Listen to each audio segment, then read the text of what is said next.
Comment pourrais-je me détacher de ce que je n'ai pas encore vécu?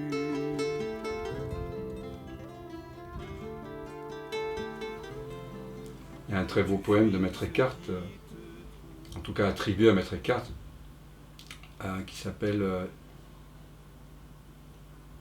Le grain de sénévé. C'est, mais personne ne sait quoi. C'est ici, c'est là, c'est loin, c'est près, c'est profond, c'est élevé, c'est ainsi. Ce n'est ni ceci ni cela. C'est lumière, c'est clarté, c'est toute obscurité, c'est innommé, c'est inconnu, sans commencement et sans fin. C'est un lieu silencieux qui s'écoule, indéfini. Qui connaît sa maison? Qu'il en sorte celui-là et nous dise quelle est sa forme. Deviens comme un enfant, deviens sourd, deviens aveugle. Le quelque chose qui est tien doit devenir rien. Quelque chose ou rien. Tout va au-delà. Laisse le lieu, laisse le temps, laisse l'image aussi. Va sans chemin sur le sentier étroit, ainsi viens-tu à la trace du désert. Ô mon âme, sors et entre en Dieu. Enfonce le quelque chose qui est mien dans le rien de Dieu. Enfonce-le dans les flots sans fond. Que je m'enfuis de toi et tu viens à moi. Que je me perde et je te trouve, ô bien suressentiel.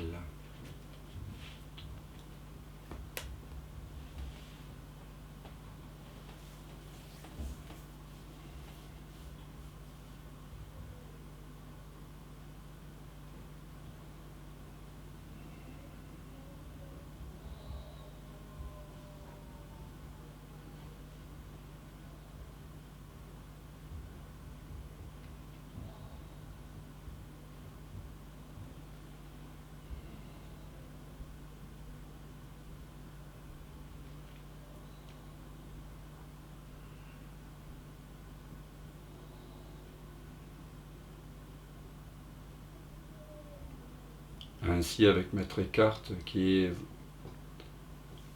est un grand maître, en effet, de la tradition non-duelle, et qui ne se prenait pas pour un chrétien, pour quoi que ce soit. Nous ne pouvons reconnaître notre vraie nature que lorsque nous avons fait œuvre de discrimination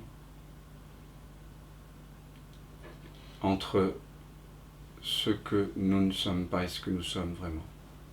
Ce que nous ne sommes pas, c'est cela qui a un début et une fin. Toute expérience, toute perception, toute conception. Et donc Maître Eckhart fait partie de cette tradition magnifique qui est omniprésente dans toutes les cultures spirituelles profondes, on pourrait dire non-duelles, authentiques, ce que j'appelle la spiritualité authentique, qui est d'être apophatique. Donc, une voie négative. Nous découvrons ce que nous sommes lorsqu'on a rejeté tout ce que nous ne sommes pas. Alors, qui êtes-vous sinon la négation de tout ce que vous n'êtes pas? On dit en sanskrit viveka, discrimination. C'est l'intelligence la plus haute. Elle ne figure pas dans les mesures quantitatives de l'intelligence dans les épreuves de QI. On peut avoir un très très haut QI, de 160, 480, et ne pas du tout discriminer entre l'irréel et le réel. Et passer à côté de notre vraie nature.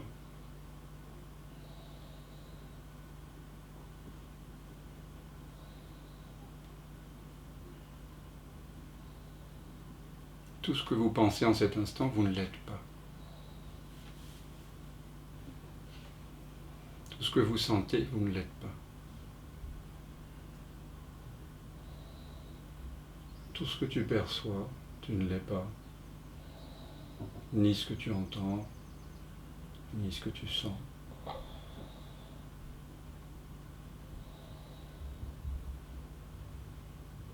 Cette discrimination doit se faire avec fermeté.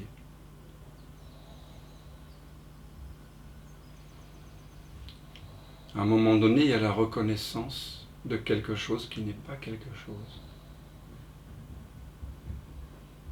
qui avait toujours été là, qui veillait amoureusement en arrière-plan de toute expérience.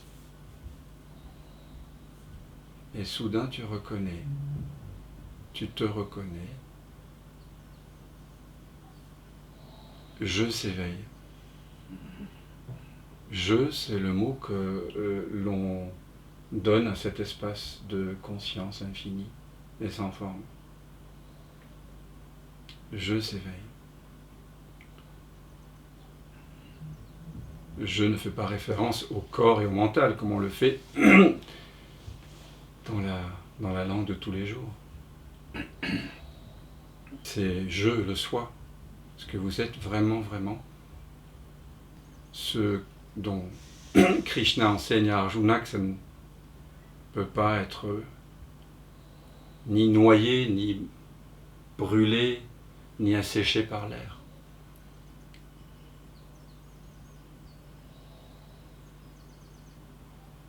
Et en fait, si vous êtes très très attentif, c'est-à-dire sans intention aucune, simplement là, ouvert, pleinement vulnérable, à l'écoute,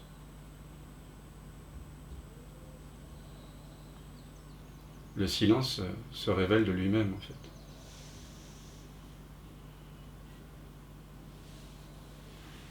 Il vient quand on ne fait pas de bruit.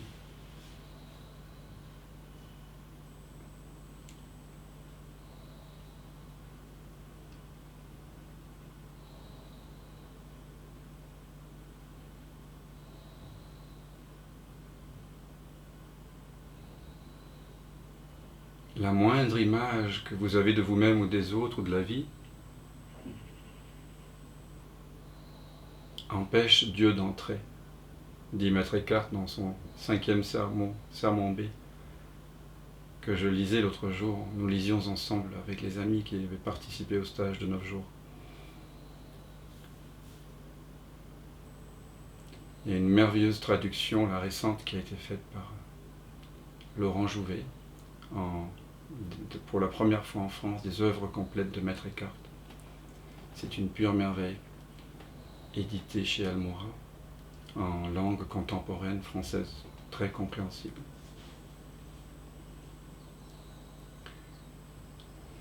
Et c'est le même message atemporel qui est là depuis que l'homme a désenchanté le monde et qu'il a oublié sa vraie nature, et qui parcourt toutes les civilisations. C'est cette même invitation à s'éveiller à la présence atemporelle. Et donc il dit à un moment donné que une image est plus grande que Dieu. C'est extraordinaire, je trouve. Ça veut dire que la moindre image empêche Dieu d'entrer en nous. C'est pour ça qu'il dit dans le texte, sortez de vous-même. Ça veut dire, laissez toutes les images. Laisse le lieu. Laisse le temps. Le temps, c'est un concept. C'est le concept du changement. C'est bien d'avoir ce concept pour travailler à des fins utilitaires, mais c'est un concept. Il doit être rejeté comme tel, comme n'étant pas réel. Le lieu, l'espace, c'est le concept de l'étendue. C'est aussi un concept. Moi, je ne suis pas un concept. Et toi non plus. Toi et moi, nous sommes ceux-là qui précèdent le concept. Nous sommes avant le temps. Avant même l'espace. Il y a un ici, maintenant, mais le ici qui est là maintenant n'est pas un ici qui est localisé dans l'espace. C'est un ici qui contient l'espace. C'est un ici qui est partout et nulle part à la fois. Et le maintenant qui est ici, ce n'est pas un instant T qui est pris en sandwich entre une ligne de temps imaginaire, entre un passé et un futur. Ce n'est pas un moment. On a très mal traduit The Power of Now de Eckhart Tolle. C'est pas le pouvoir de l'instant, du moment présent, c'est le pouvoir de la présence, qui est une intemporelle présence, c'est le même maintenant, qu'avant le début du Big Bang.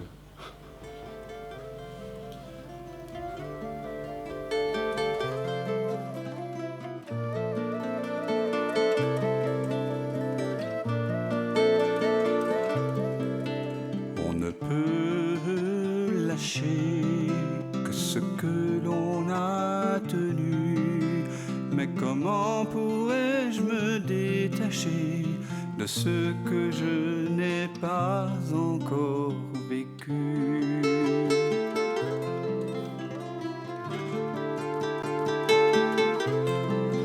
Peux-tu fuir ce qui te trouve et couper le fil ténu de ce pressentiment qui t'éprouve au cœur de cette absence reconnue?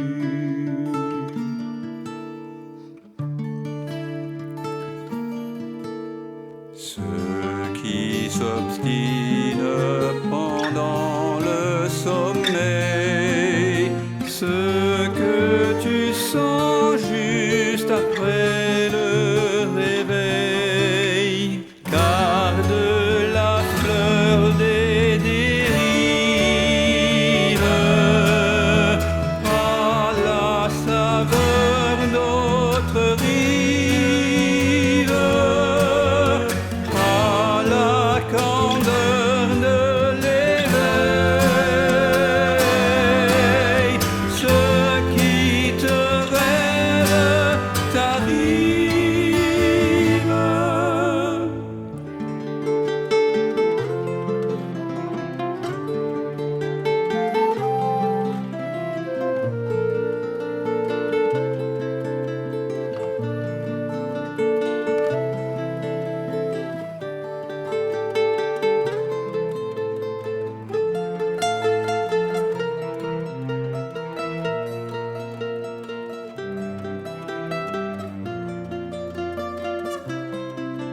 Quand la vague se prépare à noyer ton ventre ému, n'aie pas peur, il n'est jamais trop tard pour accueillir le souffle de ta mue.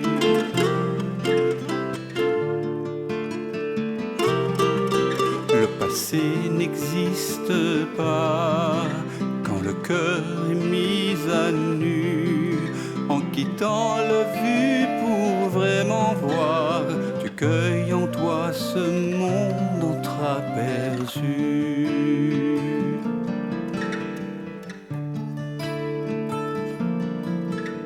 Ceux qui persistent pendant le sommeil, ce que tu sens juste après le réveil, garde la fleur d'autres rives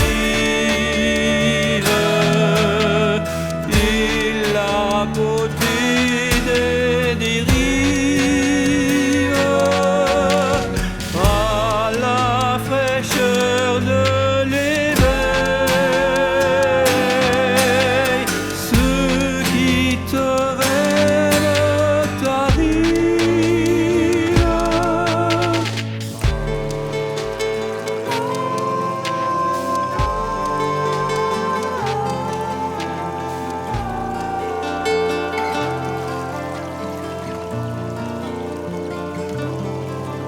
On ne peut lâcher que ce que l'on a tenu, mais comment pourrais-je me détacher de ce que je n'ai pas encore vécu?